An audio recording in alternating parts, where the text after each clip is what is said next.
coming at the 40 stories. the meeting. We had to have the called meeting. We were lucky enough to have everyone here, or enough people. We appreciate very much. Maybe we'll be finished all the special called meetings soon with our getting back to normal. Do we have anyone who'd like to speak on an agenda item? No one registered to speak, Madam Chair. Thank you very much. Do we have a review and approval of the meeting minutes for June 16th? Motion. Second. All in favor? Aye. Opposed? July 16th meeting. June 16th and July 16th. Okay, thank you. Move. Second. Favor? Opposed? Thank you. Ron, do we have any money? Yes, ma'am. Do we have any money? A little bit. Going over the monthly cash flows for you. Your tablet should have the detail listing. As always, we'll have the PowerPoint up here to cover the items I'll be speaking about. First page will be the operating account activity covering the month of June, last month of our fiscal year. Getting cash on hand over $4.7 million. For your receipts, we did have one industrial revenue bond fee being collected, $150 item, as well as some interest being earned on the checking and savings account the authority maintains, over $2,500 coming in to make up your receipts. For your disbursements, two of those items, the Global Links conduit management fee and the utility bills at 110 South Independence Boulevard are some reoccurring monthly items. Just to take a moment to explain the middle item there, almost $250,000. This is the ground rent being remitted back to the city treasurer's office for the rent that we collected from Live Nation for the 2019 concert year. The authority was able to retain a $25,000 admin fee from that, and the remainder has now been remitted back to the treasurer's office, so they've received that money there. So that makes up the vast majority of your disbursements. Ending operating cash at the end of our fiscal year, June 30th, $4,687,451. Happy to answer any questions anyone has on the operating account activity. If not, we'll move on to the incentive program. And Sean, quickly, just to confirm for the public, the $246,386 that was remitted to the treasurer's office was money that the authority collected. It was not money that we paid as part, in addition to the waiver that we granted from, or any waiver that we might consider granting for Live Nation, correct? Yes, the authority collected from them rent back in January of about $270-ish thousand, $25,000 being retained by the authority in your operating budget, and that remainder, which was that $246, all sent back. So it wasn't money paid by Live Nation. Thank you, Sean. Thanks, Sean. For the incentive program, quite a bit of activity we had happening in the month. For your cash receipts, the big activity was the drawdown of the $2.5 million of Part E funding. So the city had finished its appropriations for the items we set aside, and we've now moved the cash to the Development Authority. So that's that movement here. Just over $900 of interest being earned on the checking account we maintain. For your cash disbursements, we had quite a few Part A awards, over $100,000 being expended. I believe it's the third page of your financials will be the detail for all the different grant recipients that they received. For what we're covering here in this month, I just want to touch upon, we had capital investment awards being paid to Global Technical Systems, In Motion Hosting, Vibrant Brewing, and Wilmick Incorporated, all receiving pro rata payments on their awards. We also had some workforce expansion awards being paid out to In Motion Hosting, G2 Ops, and Halat. So we had quite a bit of activity. Again, that should be the third page of your financials on your tablets. Under the Part B, or the redevelopment section of your incentive program, or investment program, we have over $180,000. That money was all paid to Hyatt Place for the work over at Pembroke Park here. For rata payment for the documentation they submitted related to that award. We also had, under the Vibe Matching Grant Program, two payments to the companies you see listed here. Those are full payments for their award. The way that program works is the SGA office will inspect the work. They will fully submit, after all the work is done, the documentation they need to provide, and then the full amount of the award gets paid out. So both those companies have now fully received their awards. We did have some activity related to the dome site. There was some appraisals being conducted for adjacent properties, as well as some legal fees being expended. And then the final item you see listed there for the bioaccelerator consultant, their monthly fees they've been receiving for the work being done under the consulting services agreement. So ending cash as of the end of the fiscal year, over $7 million. And I'll move on to the final page where we display the available incentive program. Again, this is the amount you have available as of June 30th. Just want to point out that come July 1st, a new appropriation was made available. I believe on the fourth page of your financials, the detailed financials you received, it's an amount of over $2 million of incentive cash then becomes available. As of June 30th, after setting aside the commitment for the Part E, we had available funding just under $6,000. Again, come July 1st, $2 million comes on top of that. I'd have you explain or answer any questions anyone has on the incentive program activity. Questions? And Madam Chair, we'll just add one comment for anyone from the public who's seeing that $5,000 sum and wondering, boy, that doesn't sound like much. We would just remind the public that the reason that we have a recurrent stream of funding for incentives payment is it is our goal to spend this money.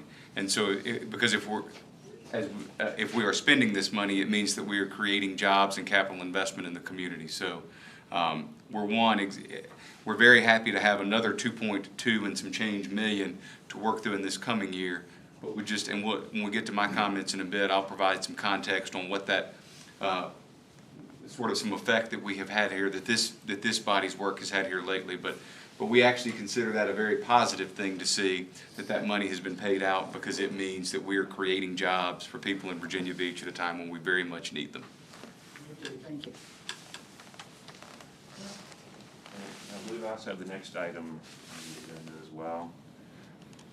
This will be for the formal adoption of the draft of the authority's operating budget presented at last month's meeting. No changes have been made to the amounts of the figures on here. We did add a little bit more detail for request for the box seat agreement, just to explain there will be no cash outflow in the next fiscal year. We'll be able to utilize the box as part of the proposal from Live Nation to roll over the prior year's credit to provide for fiscal year that will be 2021. Someone mentioned there might be a drive-in there or something? That is something that Live Nation has discussed. I don't want to get ahead of their marketing team. Okay, but I don't. What we do know is that their ability to host live events in the amphitheater proper, where the stage is set up, is somewhat limited and continues to be inhibited by the pandemic. One thing just to remind the public of from the last meeting is you'll see that we're showing a pretty healthy deficit budget here. Just would remind you, it is not uncommon for us to present a deficit budget to this group, and that's because Sean does a great job of underestimating revenues and overestimating expenditures. We want to think in worst possible case scenarios when we present this document to you, but encourage you to look at just the last year's budget where we proposed a $173,000 deficit. And of course, it came in $41,000 in the black. The big thing that we think that was difficult for us to put together this year, if we scroll back up to the top, as you can see, we're not showing an administrative fee from the amphitheater, but also, as you all know, we've recently completed a more than $1 million investment in a conduit management system in corporate landing. We're assigning no revenue, no lease revenue to that line, whereas we know that one user has already been pulled through the pipe and they are actively marketing to others. We do anticipate that there will be revenue associated with that. It's just hard for us to predict what that is, as this is the first full year of operation. Also, we'll note though, we have added the full expense load associated with that item, and that is a big part of what's driving the deficit. So we do anticipate that that this will come in much better than is proposed here. Thank you. Madam Chair, back to Yes, sir. the Live Nation, you were asking about drive-in. Live Nation did attempt a concert series in 3 cities, 3 different dates, each in Indianapolis, Nashville, and St. Louis during the month of July. What they did was they put a stage in a parking lot and then allowed people to rent or buy the ticket for a space and then tailgate next to it. That is, we think that was probably a pilot that they tried, not sure that the production of it was worth what they got in revenues. And so we will have conversations with them about whether or not that's feasible here in Virginia Beach or not. The whole world has changed, so we have to support our businesses where we can. Okay, Mr. Murphy, finished? Any message? Any other questions about any other items? If not, Motion? put it forward for approval. Move to approve. Second. All in favor? Aye. Opposed? Thank you, Sean, you do such a fantastic job, and we appreciate it. And I like your mask. Thank you. Okay, CARES Act, Mr. Adams. Thanks very much. Got your- Be very quick here. I just want to provide you all a quick update. As you all know, we had a very large, and we're glad to see it, response to the EDIP Part E program that you all adopted. Quick update on that. We've worked with with both the city attorney's office as well as the city auditor to work through that docket. We dotted the i's and crossed the t's, and so just to give you and everyone in the public an idea of what's going on right there with that program right now. Sean is gathering W-9s because again, everybody that receives this grant will receive a 1099 from the authority. So Sean is gathering W-9s and recapture agreements right now in anticipation of us distributing checks. Well, imminently, hopefully this week. So great news on that. This is something, this is additional. As many of you likely know, there was a large appropriation of the CARES Act that came to the states for basically and then to localities. The city of Virginia Beach got about $39 million in additional CARES Act funding. And with Ron's leadership, we were able to tentatively, I mean, there's some final action that council needs to take in this space, but about half of that coming to assistance, basically direct assistance to our community. 9.2 million of that was tentatively identified for use by us. I anticipate that 2 million of that will go into some workforce uses. But as it stands, that leaves about $7 million in additional business assistance that we can plug into our business community. Now there may be some change to that as we're working through the final piece, so maybe that number comes down a little bit, but a great opportunity for us to continue to support our local business environment. This is coming directly with federal funding. And so I want to talk about what we would like to see done. And this is, think of this as taking everything that we learned from EDIP Part E and trying to build you. I mean, so we were flying that airplane as we built it. Well, now we have an airplane and we can make a better airplane. And so what I would tell you is here are some parameters that we would like to advance for your consideration. First, we think that it makes sense in this case to be based on hard expenditures. One of the things we learned about EDIP Part E is that it was great to provide that assistance. Because it was all assistance, we very quickly found ourselves in a place where it was difficult for us to differentiate between the nature of a loss and where we could best apply this money. So in this case, we think and also from an audit standpoint, it was difficult for us to gather appropriate disclosures to ensure that we were making an appropriate payment. So with this, we're saying we would start with receipts or paid invoices submitted as part of the reimbursement request. Where we did $10,000 increments for EDIP Part E, we would recommend an expansion to actual expenses up to $25,000.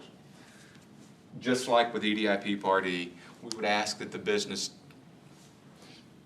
go through and basically ensure for us, check a box that says the expense for which they are submitting a receipt or a paid invoice is directly attributable to the pandemic or the governor's executive order. This comes out of our conversation with city council. As opposed, we would open for 3 weeks. We would take applications for 3 weeks, and then instead of putting us and you ultimately in the place where we were picking between the applicants, we think that a lottery system of sorts works in this space. And so what we would do is we would take the total population, and these should be much easier to validate because again, we're getting hard receipts. And I'll show you how simple we think the application can be on the next slide. But the idea is we get these applications for 3 weeks, and then through a lottery system, we draw them out till the money's gone. And then when we get through all of those applications, we can reopen the window if needed. But the idea is we move expeditiously to bring those back to you for a faster approval and check cutting. And we think that we think that by having receipts to support every one of these, it also moves faster and gives you more certainty. One other thing to note and it's my fault for not putting this on the slide. We would, this goes back to the conversation with City Council as well. We would go back to March 1st. So these would be expenses that began on March 1st and ran through present. And so, because again, that's consistent with what we're seeing out of the federal government as well. To provide a little more detail on what the application might look like before we take questions. This is how simple I think the application should be. Business name, address, their contact information, their business license number. One of the things that we learned in EDIP Part E after the fact that proved to be very helpful, as soon as we started getting lists together, excuse me, we sent them to the Commissioner of the Revenues, who was kind enough to ask his team to go through each one. And so what was wonderful is we were able to quickly get to the fact that these were Virginia Beach businesses. One of the challenges that we had along that way in that space, though, was when our auditor started going through them, we found it was difficult for him to discern between a corporate entity and a DBA, which is, in the world of the business license, it's pretty common. And so in this case, we would say, give us your business license number and the name under which you are doing business on that license to make it easier for us to validate that piece. But also what's great, once we have that, we know that it's a Virginia Beach business. We would allow for receipts to be attached to the document via PDF. And then instead of having them give us a description, basically the write-up of their loss, we think a quick drop-down menu is easy. And these are just some examples. Is it for PPE? Did you have to reconfigure your workspace because of an executive order to achieve social distancing? Did you make purchases to reestablish / restructure your operation so that you could open in the pandemic executive order world? And then other. And so if it's other, we're going to give you up to 500 characters, not 500 words. The idea is to be fast and quick and move through this. I am not asking for your approval of this today because there is council action that needs to follow, and also I need to come back to you and be able to tell you exactly how much money that we're looking to distribute here. And so we need to move through the final action there. But this is similar to what I will be saying to them this afternoon. So before I did that, I wanted to make sure you all saw this and see if there were any questions that you had for me on it before we went down there today. I've got a few. So if somebody already procured one of the original EDIP Part E grants, would they be eligible? Or would any recipients of EDIP grants be eligible? Thank you for that question. That was a bullet on the prior slide and I didn't cover it. That's my fault. I'm sorry. We will allow them to apply, but they immediately go to the end of the list. So anyone that received EDIP Part E that applies for this will go into a separate pool, and we will work the pool of candidates that are new and or applied for EDIP Part E but did not receive it first, and only if there are funds available after that pool is exhausted would we go and look at EDIP Part E applicants.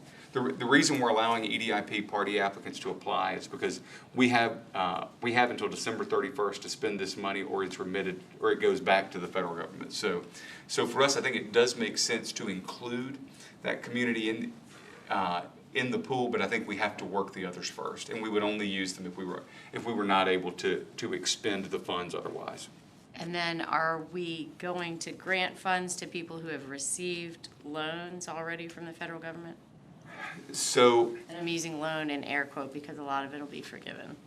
so that is really something that is up to your discretion. So if someone applied for, we can say on the front end as part of our disclosure that if you all make the determination that if you received assistance, either through EIDL or through the payroll protection plan, that you're not eligible, and then we can add a disclosure to that application that has that person check that they did not receive that, subject to audit. But that is one where I'll stop short of getting ahead of this body. That is certainly a consideration for you. And I guess the other piece of it is thinking about the two programs. I wish we had the $25,000 to reimburse or for rent and payroll and all of that, because honestly, to me, I think for most small businesses, this number is going to be a much lower number than $25,000. I think that's probably right too. This is just, I agree with everything you just said. I will tell you, when we were putting EDIP Part E together, we had no idea this money was coming down the pike. Had we'd have probably tapped the brakes and done something with this, but we were, like I say, it was unknown at that point. Well, do we have the ability to move some of this money into the EDIP Part E? Potentially, I'd have to look at it and see. That's not something that was in our conversation with council. That was not really the direction that I was getting, but as I'm presenting to them today, I can come back with more information on that. Well, we certainly could ask if council would be comfortable with including rent reimbursement as an expense as well. Thank you. We could. So, Without overcomplicating it by throwing it in an EDIP Part E. Let the program stand as its own, so it's all audited as one bucket. Okay. and so this is where I think so selecting these candidates via lottery gives us some, I think, a little bit easier road to administration. Rent is something that I think works because all it really does, it's still a hard dollar expenditure that we can apply to this, and the only additional exposure it really brings us is there's a little disclosure risk there, and we need to know who the landlord is, but we can get that. And so sure, we could do that piece again if that's what you all wanted us to do. Go ahead. Well, and you just touched on something that I think was a challenge with the EDIP Part E, is that the payments went to the landlord. And so just disclosure purposes or kind of the lens of it was that, it's going to a big company versus a small company. We know that it was assistance for a small business, but there was a little bit of optics there when you review some of the awards, that because we were paying the landlord. Yeah, and but coming back to that, what I would say, my only goal with this one is that we build this one in a way that I can get the money out the door faster. That I can bring you the safety that we were able to deliver this one with the auditor having to look at it before we cut the checks. But my goal is to do this one to get the money out the door more efficiently. Certainly rent assistance is something that we could do efficiently because there's a lease that establishes a rate, and we have a time window that goes back to March 1. So if you would like us to include that in the final policy that we bring forward next month, I can absolutely do that. Is that really a concern? Sorry. That you're ultimately paying the landlord? Because wouldn't that be the case for anything? Let's say we reimburse a small company for PPE, but they bought masks and PPE from Amazon. Isn't that the same difference? It's the perception. It was a perception thing. That's exactly right. That's exactly right. We had a direct comment from council members. Just a couple of quick I'm a landlord, just so you know. Just a couple of quick comments. With reference to deference being given to folks who did or did not have a PPP loan, I would view this differently than the first round of funding. I would not be as concerned with this round as I was the first round, because the first round there was overlap between what we were doing with regard to rent and some focus there, and the PPP loan, which also covered rent. These expenditures are completely outside of the allowable cost underneath the PPP loan. So from that standpoint, I wouldn't be concerned about whether or not they had a PPP loan with regard to this. Some observation there. Two, I'd like to see us be very specific and lengthy in our list of eligible expenses. I think you're going to find yourself trying to decipher what everybody meant when they tried to fit everything into 3 or 4 categories. I'd rather see you have 25 categories with very little other. And I think it makes it easier for everybody there. So I agree, and I'll give you a great example of that. So, and this is was really just to give you sort of master categories that we think things fit into. But for example, purchase to reestablish / restructure. I've talked to 5 restaurants now that are spending between $200 and $500 per week on paper menus. It's not PPE. It's not, but right now the governor's executive order mandates disposable paper menus for everyone that comes in your restaurant. I would absolutely call that a reimbursable expense under this, because it was in no way contemplated as part of their business plan 6 months ago. So yes, we agree, a broad list, but the idea we like is check the box, so that we're not having to bring you some. We appreciate the thoroughness that many of our businesses gave us in documenting their losses under EDIP Part E, but some of those were 3 and 4 pages long. And so the goal for me is to give us a quick means of working through that list more efficiently. And so yes, I think a long list of acceptable uses work. Okay. I assume receipts means receipts and proof of payment, not just a receipt. Yes. Okay. Can you use any of the funds available to support the program itself? I'm thinking of the burden on your staff. When they've been through with the last group and this round, can you use some of this funding to provide additional staff support to get through this process? Potentially it would have to be through a third-party arrangement, but that's not directly contemplated as part of the CARES Act. I can't use it for salary reimbursement or things of that nature. I could potentially use it to fund overtime based on what I've read, but I'd need to get an opinion from our finance director on that. But if this body was willing to look at that, I would welcome it, because it was quite a lift for the staff. I mean, just so you know, so you all know, Jeff helped me with this. Over 1 million documents we received, or what was it? Yeah, 420 applications. Across 400. We simplified the process. So we did. So on EDIP Part E, we had Should have been 5 million pieces. It would have been, yes, sir, if we'd gone through the regular process, but we got it down to 1 million. And so our goal with this one is to get an application and some receipts. What's that? It's an electronic database. And work electronically, yes.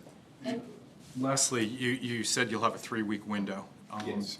And if after the 3-week window there are funds available at the end, would you reopen this at some point? We would. And so the reason I picked 3 weeks is because I want to work month to month on this program until the money's gone. So the idea is if we can build this as simply as I think we can. 3 weeks to receive them, 1 week to evaluate, and then that docket is complete. And then we got 3 weeks to receive, 1 week to evaluate, that docket is complete. I don't think we get through 2 months without spending all this money, particularly if we put rent back in. But in the event that we do, I think we need a process that works on an ongoing basis. Council is also looking for feedback on the demand, and so that's why the tight application period, so we can see what this is to request and get them, because there's a balance of the total amount of money we set aside. Essentially out of 39 million, half was set aside to reimburse our COVID expenses as a government, and then the other half we put for economic assistance, a little less than half of which is for individuals, and then the remaining for business. They are looking for a balance and let us know what the demand is, because we have 3 or 4 other programs that are layered over top of that for individual assistance as well, housing assistance, for example, utilities and assistance. So That's our commitment to the council, is that we will come back iteratively and let them know what the demand on both the individual and business assistance is. And so, and procedurally, I will tell you, normally, as you all know, we would have brought this to you in closed session for consideration next month, just so that we could have this conversation. But as this has been presented to council twice in open session, one, there was no way to get into closed session, but two, the other side is, we didn't want to have a third conversation in front of city council this afternoon, speaking on behalf of money that was coming to the Development Authority without having made a briefing to you all. So thank you for giving me the time with that today. So just to be clear, so has council said the money in this bucket, or the money that we're getting through the CARES Act to the locality, can't be spent in the prior bucket, or we're just keeping it separate? They did not say that. What they said was to bring money in for, what we asked for was money for business assistance, and we stopped short of specifying buckets beyond that point. We had proposed uses. Certainly EDIP Part E is one of those uses that we could choose to fund with this, but the idea was basically to just get the money for business assistance so that we could have a conversation with this body to talk about, here are the things that we learned in EDIP Part E, here are the things that we missed, here are the ways I think we can get a little deeper into the business pool with this fund of money, with this pot of money. Certainly, ongoing rent assistance is something that our businesses would look favorably upon, I think. Well, I'm just thinking if EDIP Part E was oversubscribed and we have applicants that were in the queue, it just seems to me that we could or should have the ability or the flexibility to put some of the money into that bucket.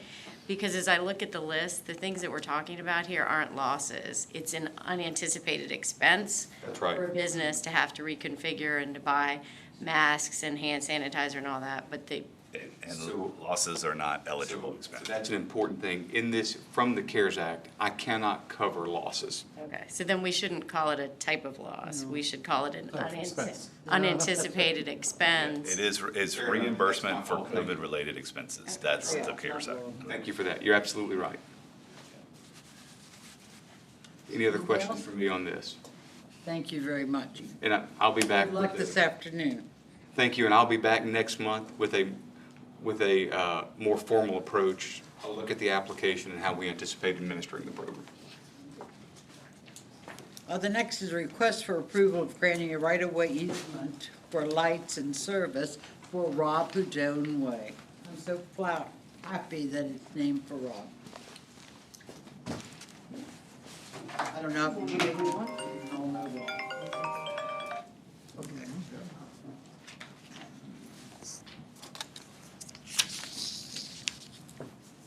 So, good morning, Madam Chair, board members.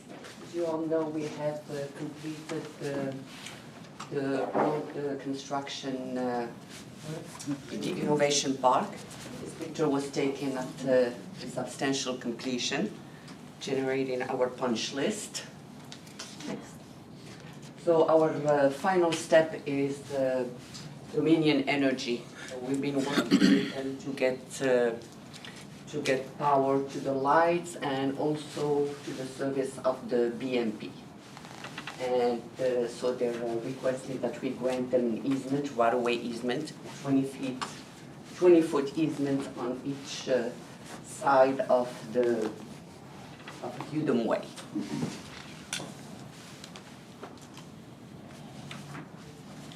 So we recommend that you grant them the easement. Thank you. Motion, Move approval. Second. favor? Aye. Thank you very much. Hassan, could you maybe explain to the listening public the naming of the road? Because I don't think we ever stated that publicly. I think it might have been a closed session where we made that decision. Thank you for that question, Madam Chair. So, as this body knows, we recently, just before the pandemic, lost a long-tenured city employee after an extended battle with cancer. Also, he was a long-term employee of this office.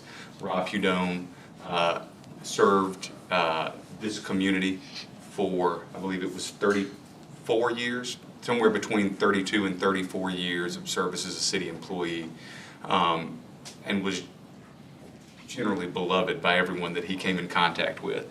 So as a tribute to Rob's service to our department and to the community, we asked, and you all were kind enough to allow us to call the road Hudome Way. And so thank you for the opportunity to share that with the public.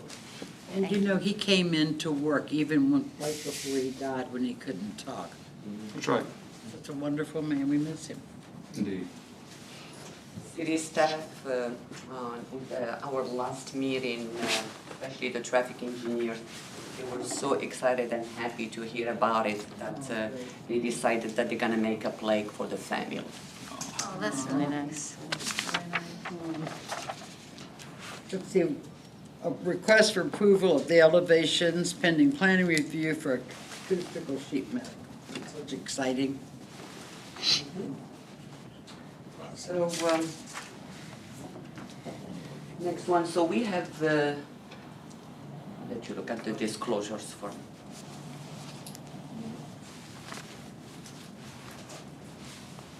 The last one is Florida Pettit PC, for those that can't see. It looks like the legal services line didn't come through.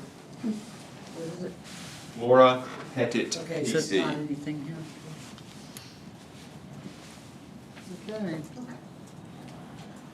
So if you recall, in closed session, we came in and we've had, we presented to you some elevations. It is a large warehouse, it's about 100,000 square feet warehouse. And so we've been working with our planning department on making it using better materials and colors and adding a few things. So the upper one was like what they've submitted before. The bottom one, this is the east elevations looking at Princess Anne. This is the primary building face. So they have basically added the cornice, aluminum frame with some blue glass, different colors of metal panels. We've used the white or light gray, medium gray, and dark gray. I'm sorry, and the canopy. And we've asked them that they use like more landscaping. So this is what we're gonna see from Princess Anne. Does it meet our criteria? We've gone back and forth with planning on this extensively. We've gotten as much as you can get on a 45. The challenge we had here is this building is 45 feet tall. And so, 50, excuse me. And so, where your standard would call for a flat roof doesn't help us on a building of this height, so we don't have a flat roof. But the company did come back, they added the cornices, they've added considerably more glass on the front, they've given us an improved entryway. The signage is now, the signage on the building now conforms to what was in your guideline, and planning has been engaged in this every step of the way. Also, the big step forward was, given the size of the facility and the view from Princess Anne and from Hudome Way, something that's not specifically called out in your design criteria, but we thought was important here for this user is we've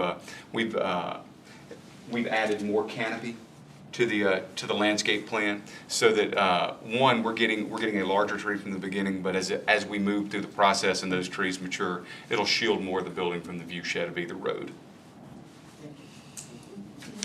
I thought there was something in the design guidelines that required berming and landscaping. Is there a reason we're not doing this? This is gonna be like definitely addressed in site plan. But yes, so I think your guideline, and I'm running this from memory, berming and/or a certain height of fencing along with landscape. And so yes, as we work through site plan, we'll develop the rest of that piece. But this is really just to talk about the look of the building, and to show you that we've made real progress in working towards the materials that are called for in your design guidelines. Son, can you go back to the slide that shows where it is? Yeah, so how much visibility are we really talking about from Princess Anne? This is the east. This is what we were looking at. The answer is So it's hardly. practically none, because remember, Isan, excuse me, I'm gonna grab the pointer here. Thank you. Remember, we've got the Dominion Energy's transmission easement runs right along the property line here. And so, as you can see, we're not in this space at all. That's currently wooded, and then you've got the easement is what, you've got the transmission easement that we can't get into anyway. So this is, as you can see, the building is essentially the width of the property line at the right of way. So you're not really going to see much of it from Princess Anne. If you drive through there now, you really can't see back in here at all.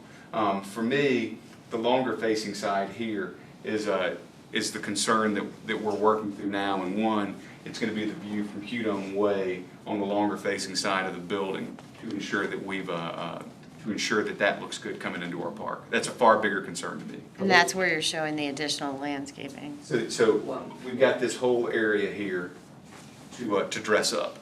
And that's not a technical term, but that's we think that landscaping through here as well as your burning is going to be very important. And will we continue to control the trees that are the buffer, the natural vegetation? So I suppose you could. We haven't really in the past. I mean, that's traditionally been a site planning item, but we're happy to convey. But if that's something you want us to reiterate to the Planning Commission, we're happy to carry that to them. I just think they should be, if it's the part of the property that they're gonna own, then they should be required to retain the natural vegetation and not clear cut it. Great point. I don't believe they are. I know we've talked about it in site plan, I don't believe they're touching that area. So it's natural as it is and would remain that way. And we're talking about the trees up near the Princess Anne, up there. Oh, up here, there. it's not touching. Yeah. That's right. Yeah, no, that's accurate. That's outside of their design plan. You'll put that in the agreement. You don't touch those trees. Thank you. Knock down the last tree in PUB. Oh, you need it? Your motion, please. You finished or you want? I'll move it. Second. Favor? Aye. Thank you. When will the building be finished, do you think? Have to be started first. April 2021? Really? Is that all? That's right. Well, So this is we are really, I mean, big kudos to our planning staff, Carrie and Melissa. I mean, they've been like literally like turning around permits so far like in no time. Good. the world of manufacturing today is about 12 months delivery. And so, I mean, and that's what's important to know about this project. If you remember, we were competing with both North Carolina, South Carolina, and one other community. To be successful in the manufacturing space, and by the way, one of the communities we were competing with is the company where Swimways operates today. It's a community that we lost Swimways to. And so I will tell you, the road forward in manufacturing is 12 months delivery. If you want to handle expansions, if you want to handle growth, we've got to be able to deliver on that schedule. And so April 30 is the date that the general contractor is working to, and we believe that we can deliver it. Oh. Well, is this like they need the specialized people for, what is it, cutting, or? So- Remember we talked about we need more technical support? So we absolutely need a larger pool of available, call it skilled labor in our community. We make ships very well, but that generally happens, and we train people to make ships very well. But the skills that you need, welding, pipe fitting, what are fundamentally different than the tools that you would need to work in an advanced manufacturing environment, which is really advanced manufacturing. It is more, it is actually in many cases it's higher skill because computer-aided design, it's managing robots, it's a wealth of other applications, and also it's the ability to basically provide consistency at a station over a long period of time. So it's a different set of skills, and also do it in a way that's safe. And so this is a great step forward for us as it relates to us demonstrating that Virginia Beach continues to be a good destination that can deliver advanced manufacturing to the marketplace. Thank you. Thank you, Sam. You got the motion? Okay, thank you. David, the status update and request, we voted on that. Status update and request for approval for the redevelopment agreement with Facility Lodging. Good morning, Madam Chair, members of the authority. We're here today to come back to you for the fee development agreement for Facility Logic. We've come back to you a couple different times for this, so this is just the next phase of that iteration.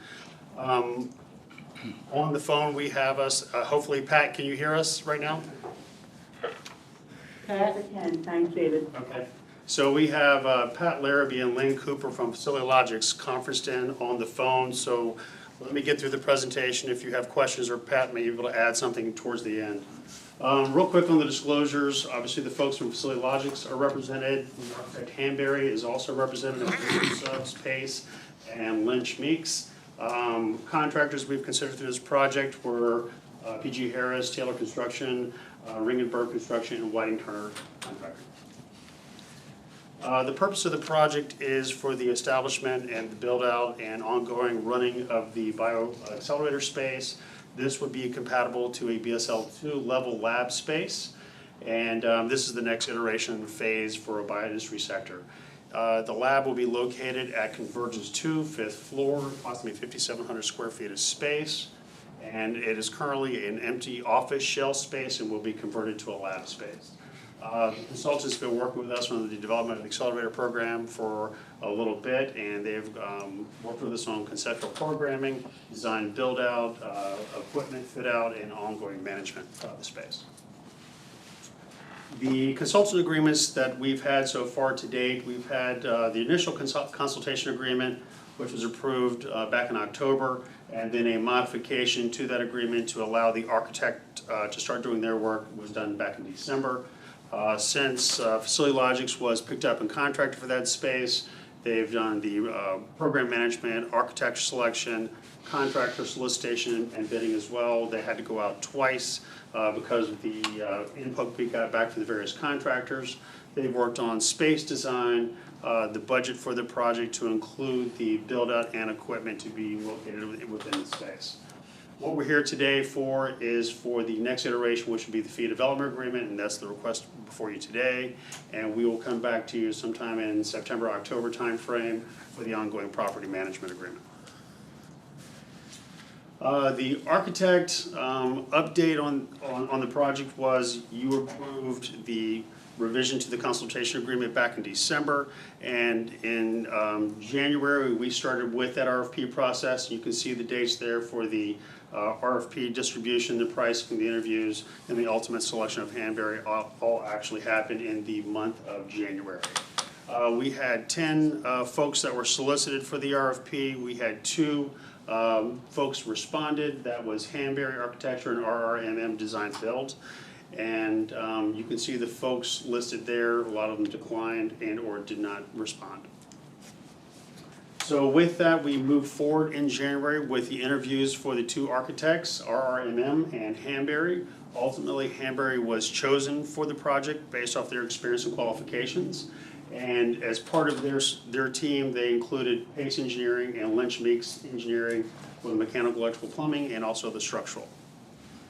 Since Hanberry's been selected, they've done a good bit of work for us, and they've done schematic designs, the design narrative, and also the design development documents.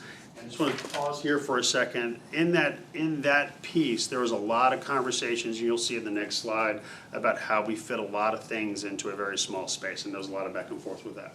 Hanberry also helped us with the selection for the contractor, had a lot of input on that as well. So here we are with the lab space as it's currently designed. You will see the green space is the traditional lab space. The tan space is office. The blue space is conference room space, and the purple is like common area space. And you'll see the diagonal hash marks. That means those parts of the lab space can go either way, either office or lab traditional. And we've tried to be as flexible as we could. It should be noted that when this is not a build-out for a single tenant, we're trying to accommodate a variety of uses and trying to maintain as much flexibility as we can and try to maximize as much space as we can. And here's just some quick images of what the interior of the space will look like. We have a lot more pictures of various viewpoints and what that detail will look like, but just to give you some kind of flavor of what the inside of the space will look like when it's finished. Moving on to the contractor selection, Hanbury helped us with 5 local architects' recommendations, and also the landlord had 2 subs that they required, electrical and HVAC, because they're familiar with their existing buildings, they required us to use that. As I mentioned earlier on, there were 2 RFP proposals. We've only had 1 qualified bid return. The first selection, or the first solicitation only, we had a lot of feedback and only had 1 qualified bidder, and a lot of them said that the time frame for the project was too short, so we had to modify and put it back out in the street. And when we did that, we got 4 respondents to the bid, and that's PG Harris, Taylor Construction, Riggenberg Construction, and Whiting Turner. And you can see all of these folks are local. Only 1 of those responded back with the schedule that we required as part of the RFP. And when they gave us that schedule back, there was a lead time of 16 weeks for the on-site delivery and construction of the space. And you can see we have a couple other folks that we've also solicited, Glen Development Hit, Horgan, and Morgan Keller, who were actually solicited but did not respond. So as part of the bid selection process, or RFP selection process for the contractor, we looked at qualifications for various similar projects. The project team, the pre-construction pricing, the construction pricing, flexibility and experience with the project. You'll see that we had 8 different folks who were solicited, 4 submitted pricing, and 1 qualified bidder came back. 2 of the respondents who submitted pricing back had mentioned lab experience as part of the project, but Ringenberg and Whiting Turner were those 2. And Ringenberg did not provide experience comps as part of their submittal, and Whiting Turner did include the required resume as part of it. And just to note that that all of the GCs actually included the required mechanical and HVAC and electrical contractors from the property owner. This is a little tight, probably difficult to see from where you're sitting, but this is the overall budget that we have before you today, which will give Facility Logics the capacity to move forward. And this is the all-encompassing budget for the build-out. You'll see the total pricing for that's a little over $2.2 million. This includes design, engineering, contingency, construction, equipment, the whole ball of wax, signage, and everything associated with that. And there's more background behind this, but this gives you an overall feel for what the project cost would be. What's the cost per square foot? $210. And you budgeted $284. This is interior alterations, 210. Correct. This is everything that gets But you to also- a finished product. But also equipment, this also includes the equipment, which I can't overestimate, and a lot of this equipment is built in. I can't oversell the cost of some of this equipment. Hence, our original budget for build out of this space was when we were building a facility from scratch, our budget for build out of the interior space was $284 a foot. We're bringing this to you all in at $212. What is the equipment that is so specialized? So for example, it's minus 80 degree freezers, for example, which are, Pretty standard, I think. I think David knows. You have that in your kitchen, a minus 80-degree freezer? No, but I'm just saying as far as hospitals, right, and labs. Yeah, even the cabinetry work's gotta be chemical resistant. I mean, it's expensive. Are you, okay. Oh, I got some. Glass work and those types of things. There's a lot of details associated with it. It also includes the generator, the casework, the furniture and fixtures that actually go in there as well beyond the traditional lab equipment. And maybe Pat can probably chime in on some of that towards the end. and David makes a good point. The building has emergency generation basically has a backup generator for emergency space, basically common spaces only.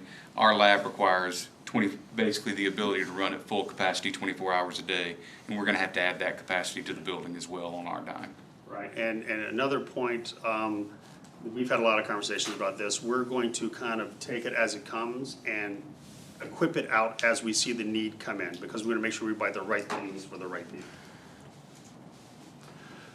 The project schedule associated with the project, it's been pushed back a tad for a variety of reasons, but the pandemic has had a significant impact on our project timeline. As in terms of build out and deliverables, the HVAC system has been a big piece, the air handling system has been a big piece of that. And Pat can possibly chime in on that, but now you're getting stuff to where it's like design build, they have to build it just for your project, and you have to get to that point before they can actually start the construction. So that's a lot of why the timing has been pushed back. And so we have a move-in date of January of 2021. So the fee development agreement, it's approximately 6-month agreement. We're paying Facility Logic $7,000 a month, with an add-on of other reimbursable expenses and travel expense not to exceed $12,000. This will go for the ongoing consultation, the planning, programming, designing, the equipment, subleasing of the space, all the things we need them to do to get it from where we are to move in. The consultation, the fee development agreement will also give them the capacity to enter into contracts on our behalf with the architects, engineers, the contractors, and anything else that they need to move forward to get this construction done. And that's part of the process. And as I mentioned earlier on, I'm sorry, let's see. Yeah, and the ongoing piece is just moving forward. The future agreement is we plan to come back to you at some point in the future with a property management agreement as well. Thank you. Yep. Any comments? Do we still have interest from the companies that competed in the bio challenge? And I asked that because the whole purpose for the space was to have a place to put them. Right away. Yes, we are still getting interest from the challenge winners that were awarded back in March. And that's ongoing. We're still having ongoing conversations with them. But as those challenge winners were formed, those were teams turning into companies. So they are moving forward with capital raising campaigns, formation of their companies, building other teams, identifying other resources.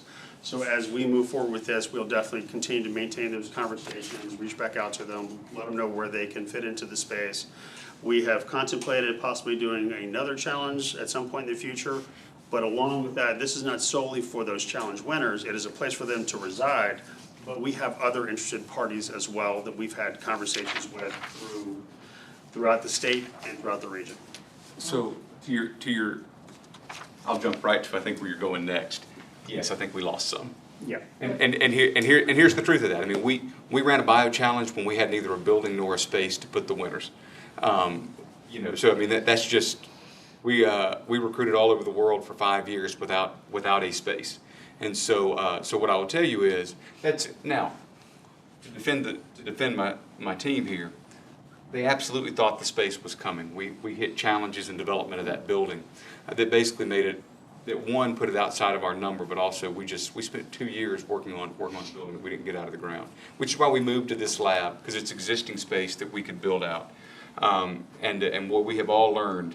That building a lab is not something you just say we're going to go do. It takes there is a certain amount of expertise that is required in this space. And so here's what I will tell you is the great news is we have the space now, and we have a construction schedule that delivers the space on a date certain.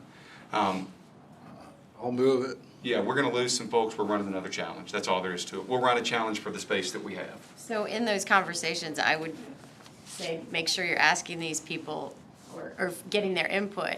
Here's what our consultants are telling us we need to have in the space. Is this what you need? Is this the flexibility that We've works? actually done that.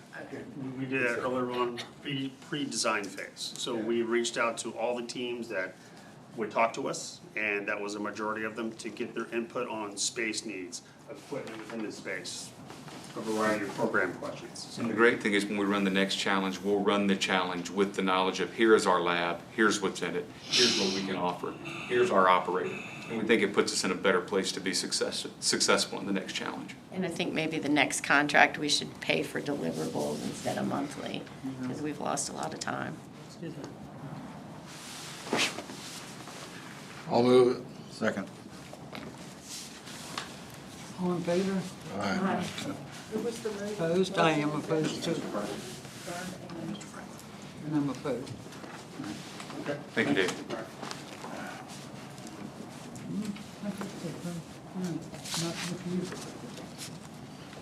Pat and Lynn, thanks for being on the line. Yeah, thanks, Pat. Thank you all. Have a good day. What do we pay her for? Later.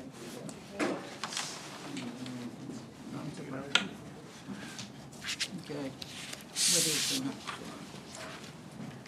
District Improvement Program. Madam Chair, I'll tee this up for you just as background. In fiscal year 18 and 19, we had transfers of monies that went to the Vibe Creative District. And you provided $75,000 worth of grants over those 2 years. It leveraged $375,000 of capital improvement in the Vibe District. These were capped at 15,000 awards. Most of them were smaller than that, as you may recall. A lot of facade improvements. Some of them had interior equipment that they had. But we saw it as a successful program. And some council members asked, could we expand the program? And so this past year, we've evolved it into what we call the District Improvement Program. We embedded it in the budget that was adopted by council this year. And you now have $100,000 that we're recommending that we evolve the Vibe Creative District program into a district improvement program that any district could apply for, that organizes, and Taylor will talk through that. And I'm going to try to make up a little time here, so if I go too fast, you all tell me to slow down. Quickly, I'm not going to read all this to you. Ron just gave a great overview. It's a $100,000 program, very similar to the Vibe District, and to just like the Vibe District did, and just like our EDIP does, we provide seed money, which gets us a greater investment, which provides lift to the tax base. This is us expanding it to the rest of the city, and I'll just say a quick thing. District organizers, what's a district? I mean, we're going to try business associations, civics leagues, community associations, so on and so forth. They define their own application. We're going to stay out of the business of telling a district what fits in their part of the city. We're going to let them define those parameters and build the application accordingly, and then to achieve the goals that are defined by the district. Eligibility: small businesses with less than 50 employees must be current on their local taxes in an approved district. And eligible uses: chains, franchises, places of worship, residential buildings. Qualifying improvements. Think of this as, again, just a guide. We would expand this as needed based on the definition of the provided by each district, but we wanted you all to have an idea of what these are some of the things that we saw work in the Vibe District that really provided a nice lift in the area. We're looking at $100,000 per year. Requests between $1,000 and $10,000. One grant per business per year. First come, first serve. As with all of your grants, this is not an entitlement, and it must allow for audit by the city auditor's department. Basically, after award. Our selection process is we've got it drawn up today. Application submitted to our department, reviewed by a grant review committee, which I'll talk about in just a second. Grant review committee makes recommendations to this body. Those resolutions are presented for approval and payment. What's a grant review committee? We think just similar to the DIP. At minimum, you've got 1 or 2 members of the authority, a deputy city manager or their designee, me or my designee, and then the planning director or his designee. And so the idea would be we put together a panel to help to basically do the staff work on the review with authority members engaged so that you all are in the loop as we bring it back to you for approval. Distribution is fairly straightforward. Just think of it as being reimbursement based and on proof of performance. We like for the improvements to be completed within 6 months, but we'll allow for 1 extension for unforeseen circumstances. Because these are small amounts. It's $10,000. Let's get the work out the door. That is basically the program. That was fast in an effort to get us back on track. But any questions about that program? Thank you. We didn't. Need a vote? We'll move forward. Thank you. Priority title and escrow, amount to $300,000. Wow. Be good, Charlie.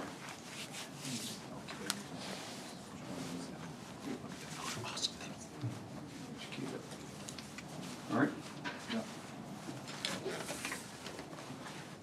Good morning, members of the authority. This is a matter in which you're familiar. We came to you this past fall to grant a EIP request to Priority Title given their expansion here in Virginia Beach.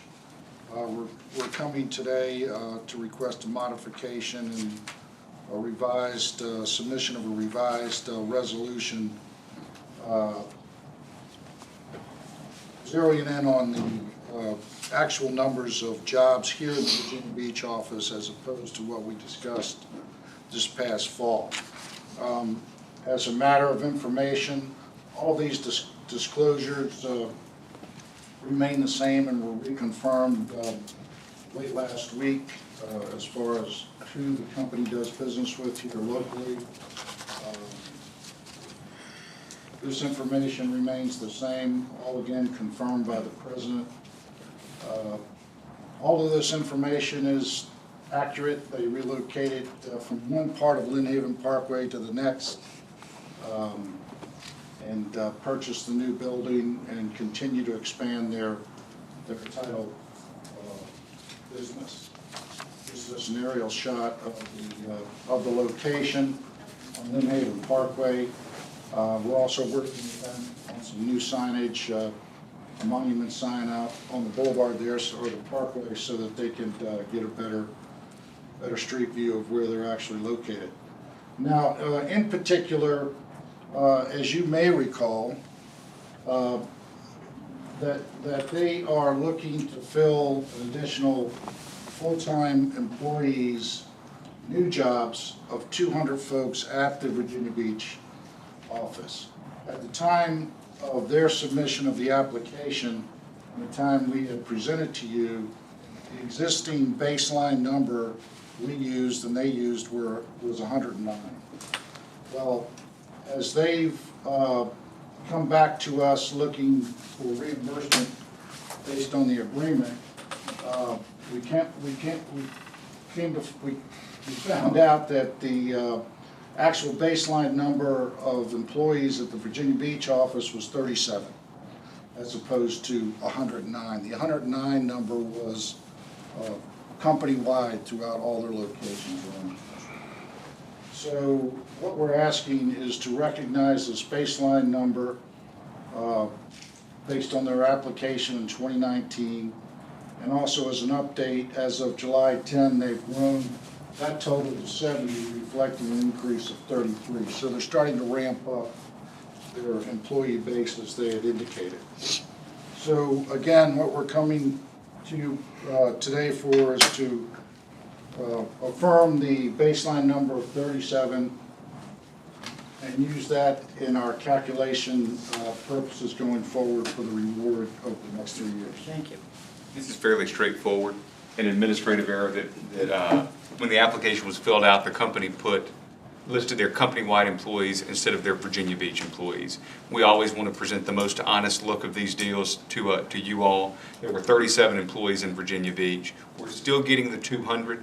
So you're getting your 200, the 200 jobs we committed to. We're getting them at the dollar value that they committed to provide them.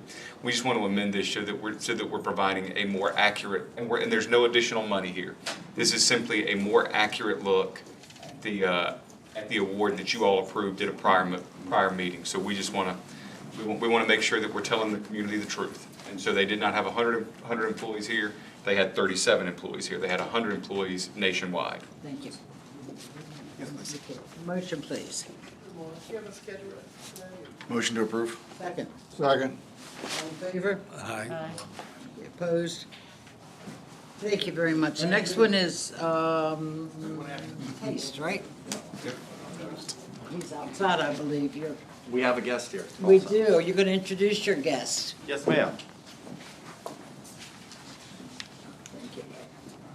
Madam Chair, members of the authority, I have the privilege of introducing Trey Hulsberg, the CFO of Taste, here this morning. If everyone could say hello to Trey, we're glad to have you, sir. Hi, Trey. Thank you. I asked Trey where the samples were, he didn't bring it. He didn't think he was gonna be here this morning. Next time, I promise. And Vicki Kelly is handing out a sheet for your review for later in the presentation. It's an honor to be here to advocate for Taste, a true local success story that has really risen up from the bottom and shown that they are a great business here in Virginia Beach, and they're looking to expand their manufacturing facility here. And I just wanted to go ahead and pull up the disclosures so that you may review these. All right. And now that you've had a chance to look at the disclosures, I'm sure everyone here is familiar with Taste. They're an iconic family-owned restaurant that has been a part of the coastal Virginia business community since 1973. They have great food. They have great culinary events, gift items. They really have all of the works here, and we're proud to have them in Virginia Beach. We have locations all across Virginia. However, we do have 4 locations in Virginia Beach. Our newest is the Town Center location, and my personal favorite is the Bayville location with the farm, and that's close to my house. I like that one a lot. And the next slide here. This is the project summary. Taste has acquired local catering business Cuisine and Company. An expansion of 27,000 square feet is needed for increased kitchen space, loading docks, refrigeration units, and a storage area. As you can see, they're highlighted in red on your piece of paper. The use of EDIP funds would include employee training, on-site utility improvements, and site preparation. The project completion date is less than a year from today. They are already working hard, getting things done, putting people to work, and growing. As you can see here, we have the facility, the Botanical Gardens and the airport there in the gray area. They are in the Bayside Industrial Park. We do have our council member from the Bayside District here today, the Honorable Lewis Jones. And you can see here with Miller Store Road, this is where some of the expansions and the loading docks will be. And the next slide, please. Here's some pictures that Trey sent me here. This is kind of the outside area where we're going to help their workers prepare for the elements. They're going to be loading things in. They're really growing, and sometimes the elements put a damper on some of their business. And so we are going to make sure that they're going to be safe and secure as they're going to be expanding in this area here. The fiscal impacts of new expansion, this is very exciting stuff here. We're always wondering what we're going to do for Burton Station. Well, here's, this isn't the solve-all solution, but this is going to be another piece of the puzzle moving in the right direction for Burton Station, which is a strategic growth area. The cost of construction is going to be $750,000 that these guys are putting into our economy, with furniture expenditures and equipment of $500,000. And a total payroll generated from existing jobs. These are jobs that we are also saving from when they acquired Cuisine and Company and brought them into Taste. We are saving people's jobs and livelihood. That's $850,000 there, total payroll. And those people are paying taxes going back to our public schools and roads. Average wage of these existing jobs, benefits excluded. I don't know if you give out free sandwiches to these folks, but you might want to, include that in your benefits. Generous employee discount. That's right. So $28,500 for the average wage, and this is full-time retained is 30. That's 30 people that are going to have bread on their table when they come home at night because of Taste. The EDIP Part A summary. We were here several months ago asking for an extension for Taste, for their EDIP. And luckily, we had the chance to meet the owners of Taste, and Trey and I, along with my colleague Charles Bauman, who has helped me along the way. And we have found out that they wanted to expand their facility. So what we did on the direction of our director, Taylor Adams, was we were going to let the EDIP Part A expire, which, as you can see, they were at 88.96%. That's all the way down in football terms. They were on the 1 yard line. They're getting ready to score. They went all the way down, and they're so close. But we want to try to help them out with their with both the prior EDIP award and then also the new facility. And so we have to we can't have 2 EDIPs out at one time. We have to combine them and let it sunset. And so this is the rollover package that I was mentioning. Taste has $11,040 remaining in the EDIP award, which they would have met the requirements. Taste has accepted the proposal to cancel the remaining, let it sunset, and to the previous EDIP award, and to roll it into a package valued at $35,000 that includes their investment to expand the manufacturing facility and retain 30 great jobs for folks. My recommendation is that we approve the resolution authorizing an EDIP award of $35,000, Part A of the policy for Taste Manufacturing Operation Expansion. That's great. Don't you love- Take 'em from the first last Enthusiasm. for the gold. Don't you love the excitement that I young do. employees bring to the workplace? I got nothing to add to this one. We would ask your approval. Great job. Madam Chair, I'm going to be abstaining from the vote on this. It does work for this Letter on file. entity. Thank you. Any other comments? Would you like to say a few words? I think Chuck's has certainly said a lot about your company. Cole's been a tremendous advocate. I can't overstate the gratitude that I and the company feel for you all just considering this application. Thank you so much for having me here to do it and for considering it. It means everything. How long have you had Cuisine and Company? We closed on the acquisition on July 1st last year. They're great, I've used them many times. They're great, both of them. So just thank you again so much. Is your store in Town Center reopened? We reopened June 3rd. Thank you. Move to approve. Second? All in favor? Aye. Opposed? Thank you. What a great job. Thank you very much. Thank you. Thank you so much. And you're also doing the bus, I believe. We are. Yeah. Okay. Thank you very much. Any commissioners have a comment, or? Director? I did have, sorry, one quick question. Have the folks, going back to EDIP Part E, because people keep asking when the money's coming, have folks been notified that they were approved and that the check's in the mail? Okay. Yes, they have. And if, also anyone from whom, that is in that approved, that first block of 200 that was approved, from whom we needed additional information, they have been notified of that as well, and in some cases notified 2 and 3 times, so we're working through that list, absolutely. I only have one, yes, Will sir, we need a second special meeting for the second round of those? if you want it, yes, sir. Or would we have to wait all the way till August? No, we could pull together, so the policy allows for us to have the officers review the docket and us post it for other members to comment on, anyone that they would, and so we can go, we would recommend doing that at this point.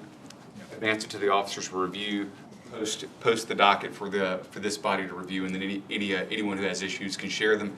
If we heard no issues, we would move forward. I think that's the way to go.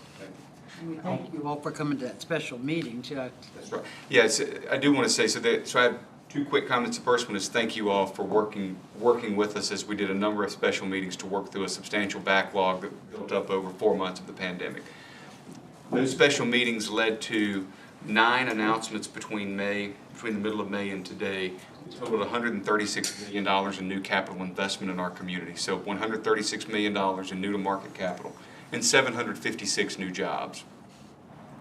I can't tell you how much my staff appreciates your willingness to help us deliver that kind of economic growth in the midst of a pandemic. It's somewhat unprecedented as we talk to our peers around the country. We hear that they are struggling mightily, and nobody can believe we're making these announcements. So it's a great day. We are finishing a great run in Virginia Beach. The pipeline is still fairly robust, and we're working through that. We're working with 2 additional manufacturers now. So thank you all for your support there. So one last thing to mention as it relates to that, Virginia Beach was just named the 7th freest economy in America, which in our business, that's a big deal. There's a piece of research that was done at Southern Methodist University. It was published by the International Economic Development Council. And so the six economies, these are local economies, not states. So Virginia Beach itself. The six economies that are ahead of us on that list are much larger than we are. We're the only market even remotely close to our size that's on that list. So that's all directly attributable to the work that this body does. Thank you all very much. And we had aerobic exercises in the last special meeting, didn't we? Yes, we did. We had a fire drill. Oh, yeah. They said, don't use the elevator. Okay, any other? Really? The chair will entertain a motion to recess into a closed session pursuant to the exemptions from open meetings allowed by section 2.2-3711A Code of Virginia as amended for the following purposes. Contract.